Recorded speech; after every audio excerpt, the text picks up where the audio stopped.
નમસ્કાર વિદ્યાર્થી મિત્રો. શિવશા college of commerce management and computer education Wadhwan YouTube ચેનલમાં હું પ્રોફેસર વિરાજસિંહ રાઠોડ આપ સૌ વિદ્યાર્થી મિત્રોનું હાર્દિક સ્વાગત કરું છું. આજના વિડીયોમાં આપણે unit number 1 introduction to managerial economics and demand ફોરકાસ્ટિંગનો last topic types of business ડિસિઝનની ચર્ચા કરવાની છે. અને આ જે પોઈન્ટ જે છે, આ જે ક્વેશ્ચન છે એ તમારી એક્ઝામ માટે મોસ્ટ આઈએમપી છે. તો સ્ટુડન્ટ્સ ધ્યાનથી આ વિડીયો જોજો અને સમજજો. તો સ્ટુડન્ટ્સ સૌથી પહેલા આપણે જોઈશું types of business decision. Types of business ડિસિઝનમાં ફર્સ્ટ છે price output decision, second demand decisions, third choice of production technique, fourth advertising decision, fifth long run production decisions, and last one sixth investment decision. તો types of business decision છે એમાં સૌથી પહેલું છે price output decision, demand decisions, choice of production technique, advertising decision, long run production decisions અને last છે investment decisions. તો હવેના આપણે સ્લાઇડમાં આ છ જે ટાઈપ્સ છે એના વિશે માહિતી મેળવવાની છે. તો ચલો આગળ વધીએ. તો સ્ટુડન્ટ્સ સૌથી પહેલું પ્રાઇસ આઉટપુટ ડિસિઝન વિશે જોઈએ. The firm has to take the decision regarding the price of its product and its quantity to be produced. Price of the product will be determine the scope of the quantity of the product which the firm will be able to sell. Price along with cost per unit and output sold will determine its profit. In deciding about the price of its product, a firm has to estimate the demand for its product and also to estimate cost output relationship. Second point છે, it should also be noted here that the price output decision made by a firm depends on the type of market structure under which it is operating, that is the degree of competition prevailing in the market. Thus, for example, a firm is working under condition of perfect competition and has no control over the price of homogeneous product. તો first point છે એ શું કહે છે, the firm has to take the decision regarding the price of its product and its quantity to be produced. એટલે કે જે કોઈ પણ ફર્મ છે, જે કોઈ પણ ઓર્ગેનાઇઝેશન છે, એને એની જે પ્રોડક્ટ છે એ પ્રોડક્ટ માટે પ્રાઇસ રિલેટેડ ડિસિઝન લેવો જોઈએ અને કેટલી ક્વોન્ટિટીમાં એ જે પ્રોડક્ટ છે એનું પ્રોડક્શન કરવું એ ડિસિઝન પણ લેવો જોઈએ. તો ફર્સ્ટ પોઈન્ટ છે શું છે, જે કોઈ પણ ફર્મ હોય એ ફર્મે એની પ્રોડક્ટની પ્રાઇસ નક્કી કરવી જોઈએ અને કેટલા લેવલનું પ્રોડક્શન કરવું એ પણ એને એનો ડિસિઝન લેવો જોઈએ. Price of the product will determine the scope of the quantity of the product which the firm will be able to sell. હવે જે કોઈ પણ ફર્મ છે તો એ કોઈ પણ પ્રોડક્ટની પ્રાઇસ શું કામ ડિટરમાઇન કરે છે? કારણ કે પ્રાઇસ ઓફ ધ પ્રોડક્ટ છે એ જે કોઈ પણ પ્રોડક્ટ હોય એ પ્રોડક્ટનો the scope of the quantity of product, એટલે કે the scope of the quantity, એટલે ફરીથી સમજાવું, જે પ્રાઇસ ઓફ ધ પ્રોડક્ટ છે એ જે કોઈ પણ પ્રોડક્ટ છે એની ક્વોન્ટિટીનો સ્કોપ નક્કી કરે છે, which the firm will be able to sell, કે જે ક્વોન્ટિટીમાં પ્રોડક્શન થયેલું છે એનું ફર્મે સેલ કરવાનું છે. તો ફરીથી પ્રાઇસ ઓફ ધ પ્રોડક્ટ નક્કી શા માટે કરવામાં આવે છે? તો પ્રાઇસ ઓફ ધ પ્રોડક્ટ છે એ જે કોઈ પણ પ્રોડક્ટ હોય એની સ્કોપ ઓફ ધ ક્વોન્ટિટી, કેટલી ક્વોન્ટિટી કયા લેવલ સુધી કરવી, એનો એરિયા કેટલો રાખવો, તો આવા બધા જે એના ડિફરન્ટ ફીચર્સ છે એનો પણ આમાં ડિસિઝન લે છે. એટલે પ્રાઇસ ઓફ ધ પ્રોડક્ટ નક્કી કરવી જરૂરી છે. Price along with cost per unit and output sold will determine its profit. હવે આ પ્રાઇસ જે ડિસિઝન લેવામાં આવે છે તો એની સાથે કોસ્ટ પર યુનિટ અને આઉટપુટ સોલ્ડ એને પણ ડિટરમાઇન કરવામાં આવે છે અને આના બેઝ પર ફર્મમાં કેટલો પ્રોફિટ થશે એ પણ ડિટરમાઇન કરવામાં આવે છે. In deciding about the price of its product, a firm has to estimate the demand for its product.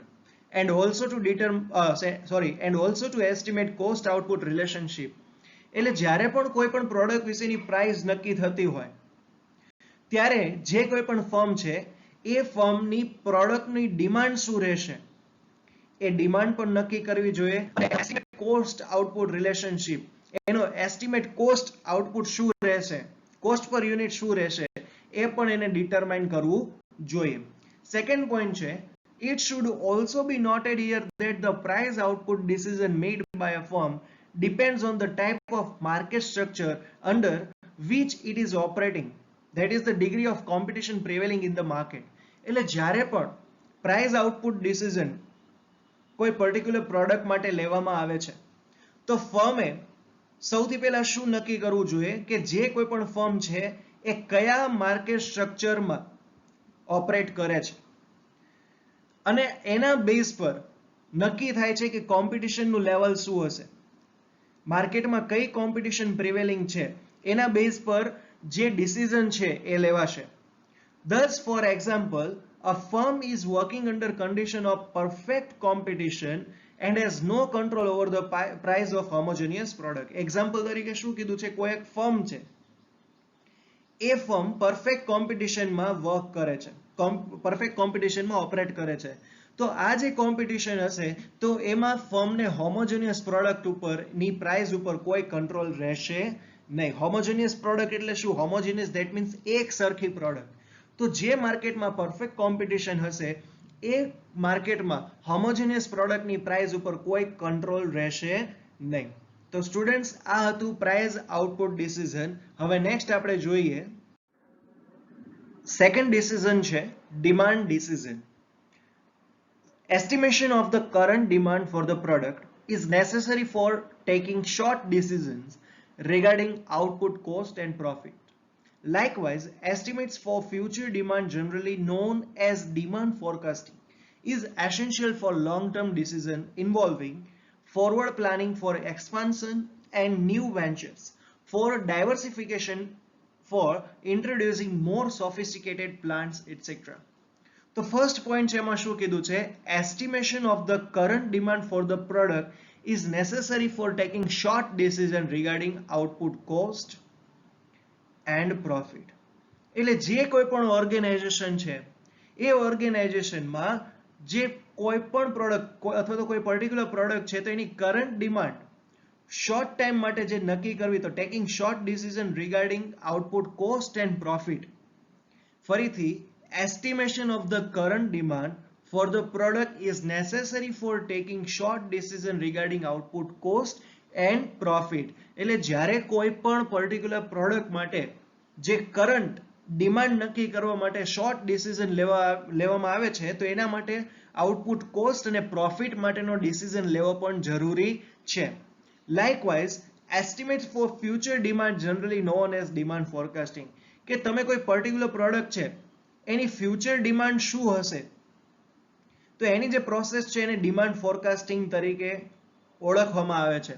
ભવિષ્યમાં કોઈ પ્રોડક્ટ છે એ પ્રોડક્ટની ડિમાન્ડ શું રહેશે તો આ જે ડિમાન્ડ કહેવાય ને કે એડવાન્સમાં આપણે જે નક્કી કરી છે તો એને આપણે જે પ્રિડિક્શન કરીએ છીએ એને ડિમાન્ડ ફોરકાસ્ટિંગ કહેવાય છે.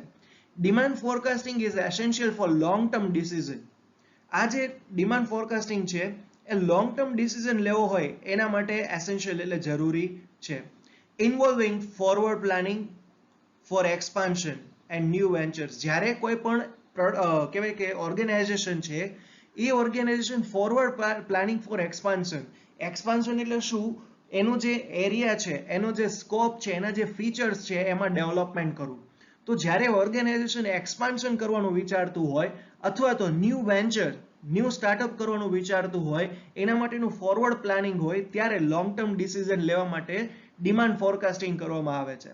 For diversification of introducing more sophisticated plant, અથવા તો જે ઓર્ગેનાઇઝેશન છે એ વધુ પ્લાન્ટને ઇન્ટ્રોડ્યુસ કરવા માંગતું હોય ત્યારે લોંગ ટર્મ ડિસિઝન તરીકે ડિમાન્ડ ફોરકાસ્ટિંગ કરવું જોઈએ.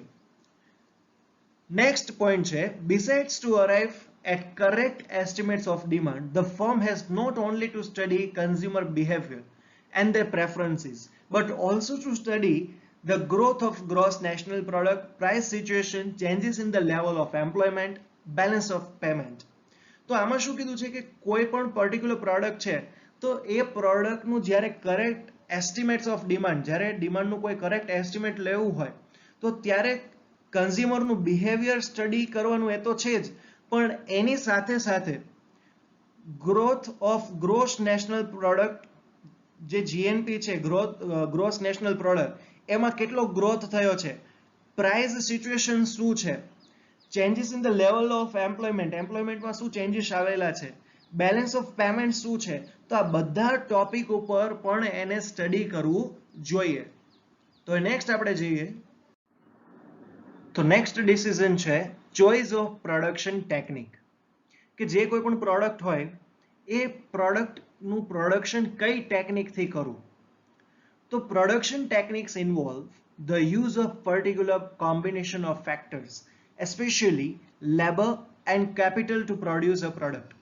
Usually, the firm has to make a choice between labor-intensive technique, which require more labor as compared to capital, and capital-intensive technique, which require more capital than labor.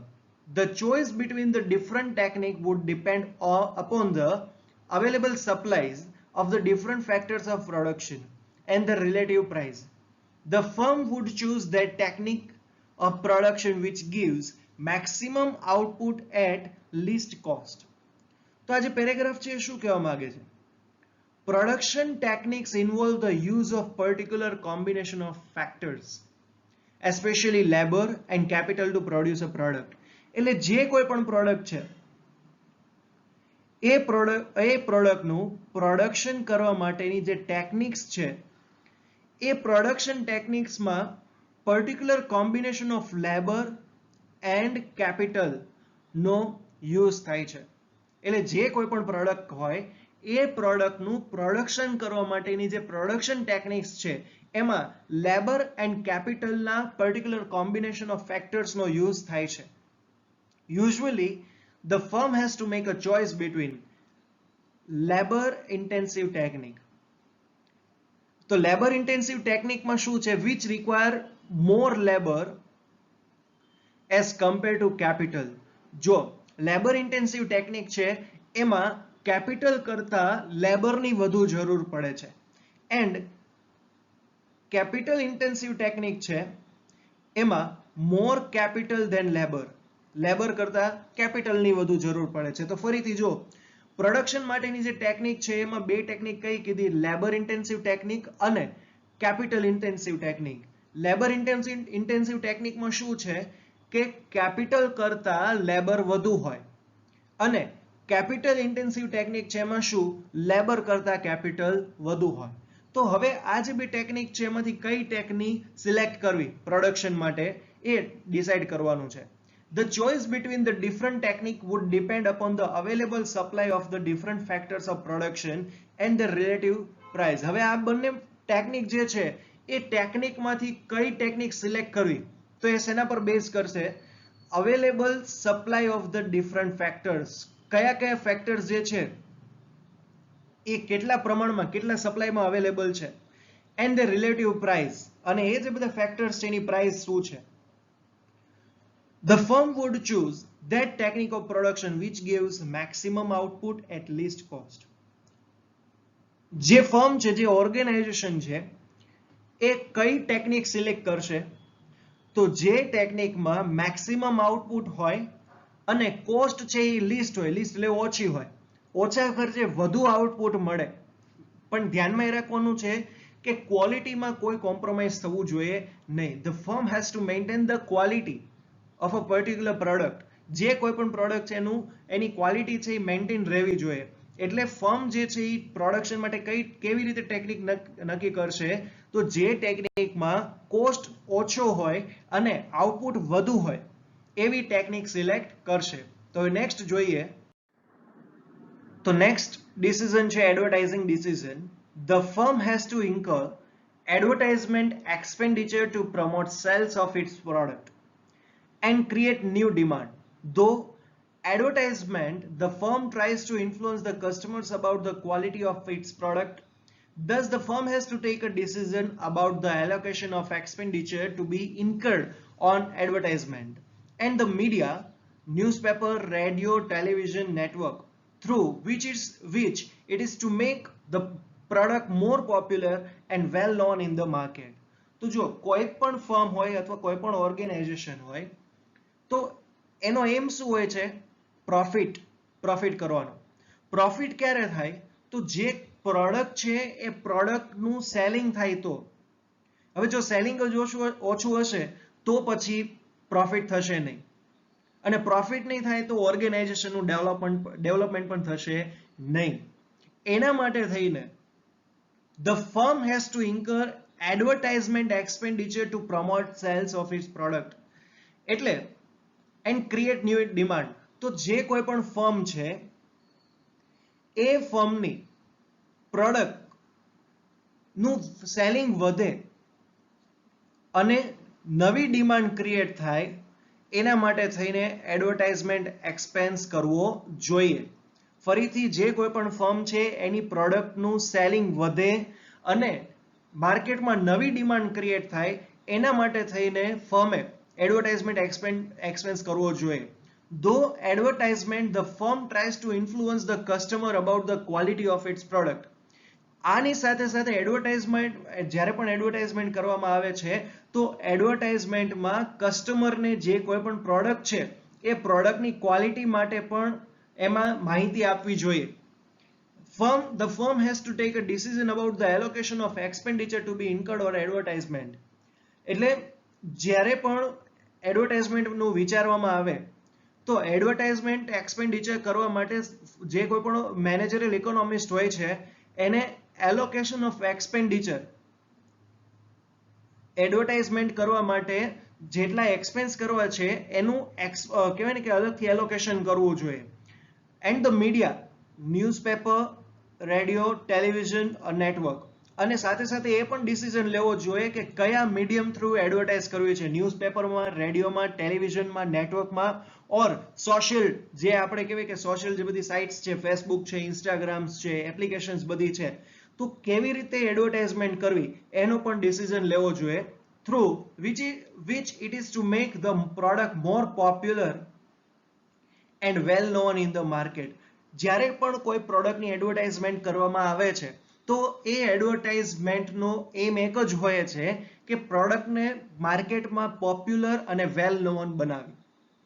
તો હવે બધા જુઓ students કે સુરેન્દ્રનગરમાં અત્યારે trends, Reliance trends, DMart, પછી ફ્યુચરમાં Reliance fresh, ઘણા બધા મોલ્સ આવશે. તો ટ્રેન્ડ્સના અત્યારે તમે જોવા જાવ તો અત્યારની કરંટ સિચ્યુએશનમાં ટ્રેન્ડ્સ જે છે એનું માર્કેટિંગ વધુ છે. શું કામ? કારણ કે એ લોકોની એડવર્ટાઇઝમેન્ટ છે, ઓફર અટ્રેક્ટિવ છે. એટલે જો એડવર્ટાઇઝમેન્ટ પ્રોપરલી કરવામાં આવશે તો પછી જે કોઈ પણ ફર્મ છે, ઓર્ગેનાઇઝેશન છે, એનો ગ્રોથ 100% ફિક્સ છે. ઓકે, નેક્સ્ટ જોઈએ. તો સ્ટુડન્ટ્સ હવે આપણે લોંગ રન પ્રોડક્શન ડિસિઝન વિશે માહિતી મેળવવાની છે. The firm has also to take long run decision relating to production, say like decision relating to plant location, its size and area of productive capacity to be built, choice of production technology and factor combination product mix, etc. for long run production activities of a particular product. તો જે organisation છે એ organisation જ્યારે પણ એની એક્ટિવિટીને expand કરવાનું વિચારે અથવા તો ન્યૂ વેન્ચર્સનું સ્ટાર્ટઅપ કરવાનું વિચારતું હોય ત્યારે જરૂરી છે લોંગ રન ડિસિઝન. પણ લાંબા સમય માટે પ્રોડક્શનનું ડિસિઝન કેવી રીતે લેવું? તો એના માટે કીધું છે the firm has also to take long run decision relating two production. એટલે પ્રોડક્શન માટે પણ લાંબા સમય લોંગ રન ડિસિઝન લેવા જોઈએ, જેમાં રિલેટિંગ ટુ પ્લાન્ટ લોકેશન, કઈ જગ્યાએ પ્લાન્ટનું લોકેશન કરવું જોઈએ, એ પ્લાન્ટની સાઇઝ શું હશે, and area of productive capacity to be built. એટલે જે કોઈ પણ પ્રોડક્શન છે એ પ્રોડક્શન માટેનો પ્રોડક્ટિવ એરિયા કેટલો હશે અને એની કેપેસિટી કેટલી હશે. પછી ચોઇસ ઓફ પ્રોડક્શન ટેકનોલોજી, જે પ્રોડક્ટ છે એનું પ્રોડક્શન કઈ ટેકનોલોજીથી કરવાનું છે. પછી કયા કયા ફેક્ટરનું કોમ્બિનેશન છે, પ્રોડક્ટ મિક્સ શું છે. તો આ બધા જ જે ફેક્ટર છે એનું ડિસિઝન લેવું બહુ જ જરૂરી છે four long run production activities of a particular product. જ્યારે ફર્મની જે પ્રોડક્શન એક્ટિવિટીઝ જે છે એને લોંગ ટર્મ સુધી કેરી ઓન કરવી હોય કોઈ પર્ટિક્યુલર પ્રોડક્ટ માટે, તો લોંગ રન પ્રોડક્શન ડિસિઝન લેવો જરૂરી છે. તો લોંગ રન પ્રોડક્શન ડિસિઝન પછી હવે આપણે લાસ્ટ જે છે એ છે ઇન્વેસ્ટમેન્ટ ડિસિઝન. તો ઇન્વેસ્ટમેન્ટ ડિસિઝનમાં શું છે? Investment decision relate to how much investment or capital expenditure is to be undertaken in a given period. What should be the rate of investment over the years and on what projects capital expenditure is to be made. It is worthwhile to note the capacity of the existing plan yields return in future. Here the theory of capital budgeting is useful for deciding whether or involves evaluating the cost of an investment project and returns flowing from it in future. તો investment decision છે એ investment decision ક્યારે લેવો જોઈએ? તો જે કોઈ પણ organisation છે પ્રોફિટ કરતું હોય તો પ્રોફિટમાંથી બધી અમાઉન્ટ જે છે એ એક્સપેન્સ નથી કરવાની, અમુક અમાઉન્ટ જે છે એને રિઝર્વ રાખવાની છે, અને જ્યારે રિઝર્વ અમાઉન્ટ વધી જાય ત્યારે ફર્મે ઇન્વેસ્ટમેન્ટ કરવાનું વિચારવું જોઈએ. તો ઇન્વેસ્ટમેન્ટ ડિસિઝનમાં કીધું છે investment decision relate to how much investment or capital expenditure is to be undertaken in a given period. કે જે કોઈ પર્ટિક્યુલર ટાઈમ છે, ટાઈમ ડ્યુરેશન છે, તો એ ટાઈમ ડ્યુરેશનમાં કેટલો કેપિટલ એક્સપેન્ડિચર કરવો જોઈએ અને કેટલું ઇન્વેસ્ટમેન્ટ કરવું જોઈએ એ નક્કી કરવું જોઈએ. પછી what should be the rate of investment over the years, એટલે જેટલા ટાઈમ માટે ઇન્વેસ્ટમેન્ટ કરવામાં આવે છે તો એ ઇન્વેસ્ટમેન્ટ માટે રેટ ઓફ ઇન્વેસ્ટમેન્ટ શું હોવું જોઈએ. And on what projects capital expenditure is to be made, અને કયા પ્રોજેક્ટ ઉપર કેપિટલ એક્સપેન્ડિચર કરવાનો છે. તો આ બધા ડિસિઝન છે એ લેવા જોઈએ. It is worthwhile to note the capacity of the existing plan. જ્યારે પણ ઇન્વેસ્ટમેન્ટ કરતા હોય અથવા તો કેપિટલ એક્સપેન્ડિચર કરતા હોય ત્યારે જે ફર્મ છે, જે એક્ઝિસ્ટિંગ પ્લાન છે એની કેપેસિટીને નોટ ડાઉન કરવી ખૂબ જ જરૂરી છે.